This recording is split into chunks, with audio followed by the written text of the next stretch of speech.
En las heladas tierras de Siberia, donde la oscuridad del invierno parece no tener fin, un monstruo caminaba con uniforme de policía. Patrullaba las calles, ofrecía ayuda, inspiraba confianza, pero luego torturaba y desaparecía a sus víctimas en la noche, sin levantar sospechas. Su nombre es Mikhail Popkov. Algunos medios lo apodaron el Hombre Lobo. Otros simplemente lo llaman el asesino de Angarsk.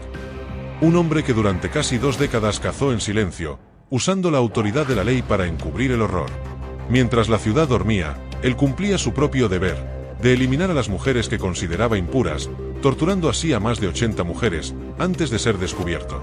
Mikhail Viktorovich Popkov nació en 1964, en Angarsk, una ciudad industrial perdida entre los bosques helados del este de Siberia. Desde niño fue descrito como disciplinado, callado y obediente, el tipo de joven que nunca levantaba sospechas. De adulto, Popkov se casó con Elena, una mujer que lo veía como un hombre ejemplar. Tuvieron una hija, Julia, y durante años llevaron una vida común: cenas familiares, paseos por el vecindario, celebraciones en fechas patrióticas. Nadie imaginaba que detrás de esa fachada de esposo y padre ejemplar se gestaba un depredador. Los vecinos lo respetaban. Sus colegas lo admiraban. Era el tipo de policía que llegaba temprano, cumplía órdenes y se mostraba siempre dispuesto a ayudar. Pero en su mente crecía una obsesión: la pureza, la moral y el castigo. Todo comenzó una noche de 1992, en una de esas madrugadas donde el frío siberiano parece detener el tiempo. Popkov patrullaba las calles vacías de Angarsk, con las luces de su coche policial cortando la niebla. En el asiento del copiloto se encontraba una mujer que ebria pedía que la llevara a casa. Él sonrió. Dijo que la llevaría a un lugar seguro. Pero el camino se desvió hacia el bosque. Allí, Mikhail Popkov cometió su primer asesinato. Usó la fuerza con la precisión de un profesional. No fue un impulso, fue un acto calculado. Cuando el silencio volvió a reinar, él la observó sin emoción. Limpió sus huellas, subió a su patrulla y regresó a la ciudad como si nada. Al día siguiente, volvió a trabajar. Nadie sospechó del oficial correcto y servicial. Ese crimen no lo sació. Lo despertó. Sintió poder, control, una sensación que pronto se convertiría en adicción. Desde entonces, Popkov convirtió sus patrullas nocturnas en cacerías. Cada víctima era para él una lección moral.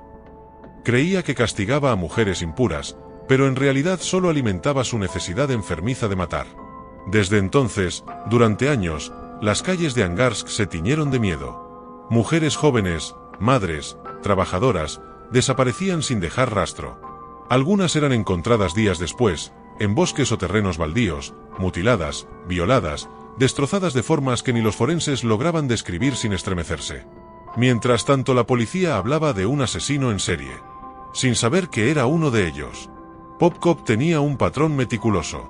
Siempre actuaba de noche, en los turnos más solitarios. Usaba su uniforme y su coche patrulla para ganarse la confianza de las mujeres, ofreciendo un viaje seguro a casa. Después de recogerlas, las evaluaba para comprobar si debía ser asesinada o no. Las invitaba a beber una copa y observaba su reacción. Si ésta rechazaba la invitación, la dejaba en el lugar acordado y se marchaba, pero si ésta aceptaba esa invitación, la asesinaba, ya que creía que el hecho de aceptar beber con alguien desconocido era obsceno e inmoral. Una vez decidido, las llevaba a bosques cercanos, donde antes de asesinarlas las violaba y luego las asesinaba de forma brutal con distintas herramientas, tales como hachas, cuchillos, destornilladores, punzones, garrotes, bates de béisbol y tacos de billar, entre otros, recurriendo al estrangulamiento, apuñalamiento e incluso a la decapitación. Su objetivo, explicó, era limpiar las calles de Angarsk de prostitutas. También llegó a cometer actos de necrofilia con los cadáveres, además de desfigurarlos y dejarlos en poses grotescas, como una forma más de denigración. Luego, los enterraba. Se cree que asesinó a estas mujeres porque le recordaban a su madre y a su esposa, a quienes odiaba debido a supuestos abusos durante su infancia y a supuesto adulterio según Popkov, respectivamente. Entre 1992 y 2010, Mikhail Popkov mató al menos 83 mujeres, aunque los investigadores creen que la cifra real supera las 100. Sus víctimas tenían algo en común: eran mujeres que salían solas, a menudo de bares, o que él consideraba inmorales. Pero su purga no distinguía la inocencia. Una de sus víctimas fue una compañera de trabajo, de nombre Irina, que confió en él como todos los demás. Habían trabajado juntos, compartido turnos y cafés en la estación. Aquella noche, tras una reunión, él se ofreció a llevarla a casa. Ella aceptó sin dudar. El trayecto comenzó con charla rutinaria, la radio encendida, el tono amable de un colega. Pero cuando Irina notó que el camino no era el habitual, su voz cambió. Preguntó a dónde iban. Él respondió con frialdad, a un lugar más tranquilo. Horas después, Irina no volvió a casa. Al amanecer, su coche patrulla apareció limpio, reluciente. Popkov había ido a trabajar como si nada. En el expediente de su desaparición, él mismo figuró como parte del equipo de búsqueda. Nadie sospechó del hombre que revisaba mapas y coordinaba patrullas para encontrarla. El cuerpo fue hallado días después en las afueras de Angarsk. Las autoridades no divulgaron los detalles, pero el sello era el mismo: fuerza desmedida, precisión quirúrgica y la frialdad de quien no actuaba por impulso, sino por costumbre. Ese fue el crimen que más tarde lo delataría. Años después, cuando el ADN de los restos fue cotejado con muestras tomadas a antiguos agentes, su perfil genético coincidió. El cazador había dejado su rastro sin saberlo. Pero antes de que eso sucediera, el hombre lobo durante años fue un fantasma. Cada nueva víctima parecía surgir de la nada, sin testigos, sin huellas. La policía, su propia policía, buscaba un monstruo que patrullaba con ellos cada noche. A mediados de los 2000, el patrón se volvió imposible de ignorar. Todas las víctimas habían tenido contacto con un vehículo oficial o alguien con autoridad. Las fechas coincidían con turnos policiales, y los lugares de hallazgo estaban cerca de rutas de patrulla. Sin embargo, Popkov ya se había retirado, lo que lo mantenía fuera del radar. En 2012, el Ministerio del Interior ruso reabrió el caso con tecnología de ADN moderna. Se ordenó una toma masiva de muestras a todos los policías activos y retirados que hubieran trabajado en Angarsk durante los años de los asesinatos. Popkov accedió sin vacilar, creyéndose intocable. Semanas después, los resultados fueron claros. El ADN encontrado en múltiples escenas coincidía con el suyo. Cuando lo citaron para una entrevista rutinaria, Popkov llegó tranquilo, vestido con ropa simple, sin abogado. Al recibir la noticia, no se alteró. No gritó. Solo dijo: si ya saben la verdad, entonces saben que hay muchas más. Esa frase congeló la sala. Comenzó a hablar sin remordimiento, relatando fechas, lugares y nombres con exactitud militar. Incluso corrigió errores en los expedientes, recordando detalles que solo el asesino podía conocer. Lo que parecía un cierre se convirtió en una revelación. Él no era responsable de unas cuantas decenas de muertes, sino de decenas más. Para el 2015 comenzó el juicio.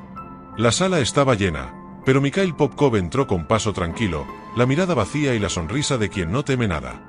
Frente a los jueces, confesó 22 asesinatos con precisión escalofriante. Hablaba como si relatara un informe policial, sin emoción ni culpa. Dijo que lo hacía por limpiar la ciudad de mujeres inmorales. Algunas familias rompieron a llorar. Él no los miró. Fue condenado a cadena perpetua en régimen especial. Pero mientras cumplía su pena, siguió hablando. En 2018, tras nuevas pruebas y confesiones, se le atribuyeron 59 asesinatos adicionales, lo que elevó su total a más de 80 víctimas confirmadas. Popkov sigue vivo, recluido en la colonia penal Tornado, una prisión de máxima seguridad en Siberia. Allí pasa sus días aislado, bajo vigilancia constante. Nunca mostró arrepentimiento. Cuando le preguntaron si lamentaba algo, solo respondió: no. Lo que hice, lo hice con propósito. Hoy, el expolicía que juró proteger su ciudad se pudre en la misma oscuridad que él creó. Un hombre, convertido en bestia. Un lobo que, al final, fue devorado por su propia noche. En conclusión, el caso de Mikhail Popkov no solo expone la brutalidad de un asesino, sino la mente de un individuo que aprendió a disfrazar su monstruo con autoridad y orden. Su historia demuestra cómo la psicopatía puede coexistir con la apariencia de normalidad, y cómo el mal más peligroso no siempre grita. A veces lleva uniforme y saluda con cortesía. Desde el punto de vista psicológico, su perfil encaja con una psicopatía organizada y funcional, marcada por una total ausencia de empatía, egocentrismo moral y una necesidad constante de control. Popkov no mataba por impulso, sino por ideología propia, una visión distorsionada en la que él se veía como juez, verdugo y redentor. Su misión moral fue solo una máscara para racionalizar su sadismo. En el fondo, cada crimen reforzaba su sensación de poder y superioridad sobre la vida humana. Por eso, Su diagnóstico final sería el de un individuo psicópata con rasgos sádicos y narcisistas de tipo punitivo, totalmente consciente de sus actos y emocionalmente vacío. Un hombre que no perdió la humanidad, sino que la desmontó pieza por pieza, hasta quedar solo la maquinaria del mal. Así terminamos con la historia de El asesino de Angarsk. Cada crimen deja preguntas sin respuesta. ¿Qué opinas tú? Déjalo en los comentarios, quiero leerte. Y si esta historia te dejó intrigado, te invito a ver este otro caso. El asesino de Lahore, uno igual de oscuro, donde la realidad vuelve a superar a la ficción. Nos vemos allí.